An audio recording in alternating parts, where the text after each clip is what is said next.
is attached to that event on 7/7. Because two of the people who were involved were students from Leedsmate. They had gone through Leedsmate. Now, you can sort of beat yourself up and say, okay, you can't be responsible for folks that are going through your university, but, and we were already thinking about issues like this, but, good man. Cheers, thank you. Now, it becomes very clear when that happens, you have to take very seriously what the point of the university is. What's the purpose of the university? And so, you know, we've been reflecting on pedagogy, on spirituality and meaning in the university. And along came Gulen, and it was clear they were reflecting on very similar things. Real parallel there. So as educators, but also I as a Christian could see the immense common ground. And I remember talking with Ozcan in Turkey in June. We said, well, we've done well so far.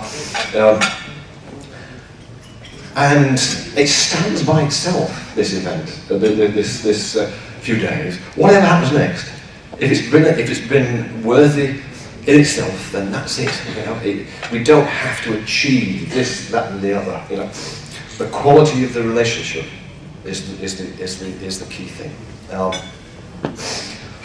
And that for me is the core thing. And any relationship is you never know where it will go. As Ozcan said, you know, it's always going to be learning by serendipity. And as I mentioned in the House of Lords, that term serendipity came originally from a Walpole letter in 1754, where he said, "I've just discovered this wonderful new word." He invented it, and it was a word based upon, he said, stories about 3 Persian princes from the land of Serendip, who went on many journeys and learned things as they went along by sheer luck and sagacity. It wasn't just luck, it wasn't just they happened to learn things and weren't expecting them. It was also sagacity, wisdom, able to see where the connections were and actually begin to use those connections and understand the connections, which were all there. And today and yesterday have been days of real connecting. That's a bit, you know, oh wow. Again, back to Jerome, those wow experiences, those wow moments. Real connections. Even the point at which we heard about the dark side, you know, having to accept the dark side, that life isn't always going to be happy or whatever. It puts me in mind of a trainee rabbi. He just become a full rabbi, yeah, and he did his first funeral, and the tradition was that you would begin the eulogy towards the deceased first of all by saying something about the person's dark side. You know, they weren't very good, and then you would say, however, and a bit long list of their good qualities would emerge. So he went to the widow and he said, "Tell me all about your husband. What were his good qualities?" And she couldn't think of anything. So he was getting rather disturbed here, you know. So he went to the rest of the family. What were the good qualities? None whatsoever. So he went to the senior rabbi, and the senior rabbi said, "It's true, this man did come from the dark side, but it will come to you. It will come to you. You will find something good to say about this man before you have to do your eulogy." So he trusted just about his senior rabbi. But the day arrived, and still nothing good about this deceased. And then they finally got to the funeral, and there they were, around the coffin, and the family were gathered around the coffin, and he still couldn't think. And he said, "Well, he wasn't a very good man, I have to say." Yes. And then he looked at the family, and it came to him. However, compared to his brother, he was a saint.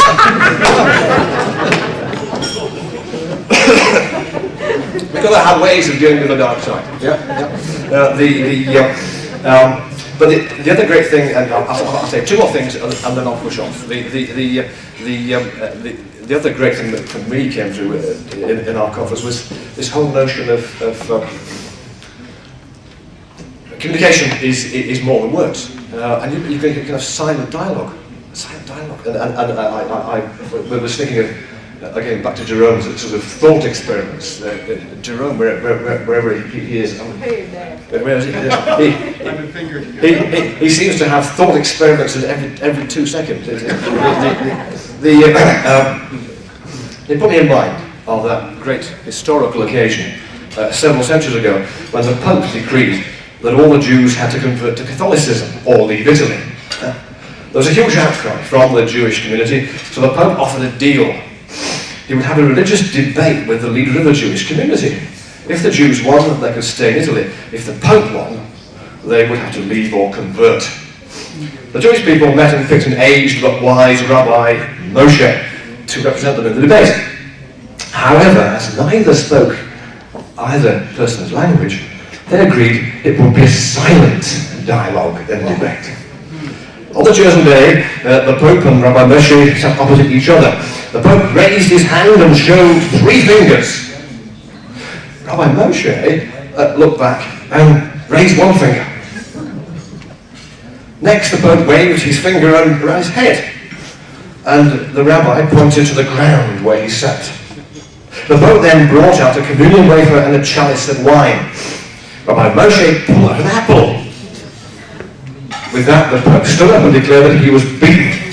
That Rabbi Moshe was far too clever and the Jews could stay in Italy. Later, the cardinals met and asked the Pope what had happened. The Pope said, "First, I held out 3 fingers to represent the Trinity." And he responded by holding out 1 finger to remind me that there is still only one God common to both our beliefs. Then I waved my finger around my head to show him that God was all around us. And he responded by pointing to the ground to show that God was also right here with us. I pulled out the wine and the wafer to show that God absolves us of all our sins. He pulled out an apple to remind me of the original sin. He had beaten me at every move, and I could not continue. So, the community of Rabbi Moshe were keen to understand from him what had happened, and asked him, "How did you win the debate?" "I haven't a clue," he replied. "First," he said to me, "you've got 3 days to leave Italy." So I gave him the finger. Then he tells me that the whole country will be cleared of Jews. And I said, "We're staying right here." "And then what?" asked the woman. "Who knows?" said Moshe. He took out his lunch, so I took out mine.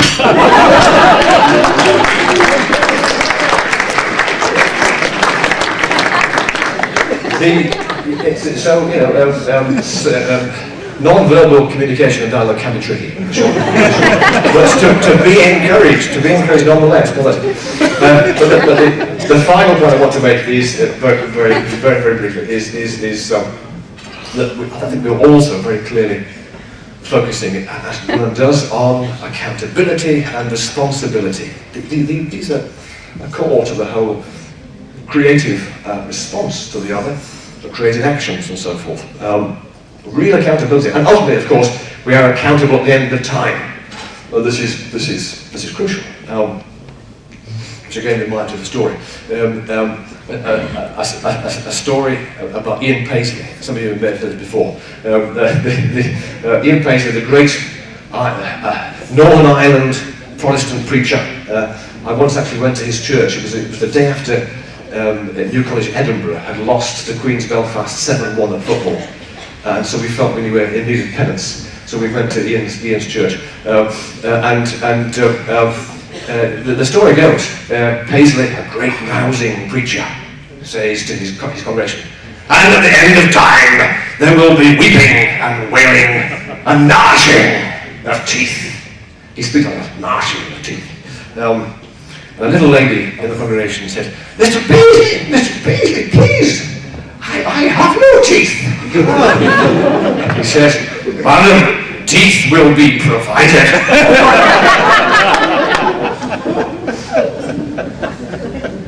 What the Gulen community, in partnership with many groups, is providing us with is the teeth of dialogue. And I look forward to a rich and real dialogue over these next few years. Thank you.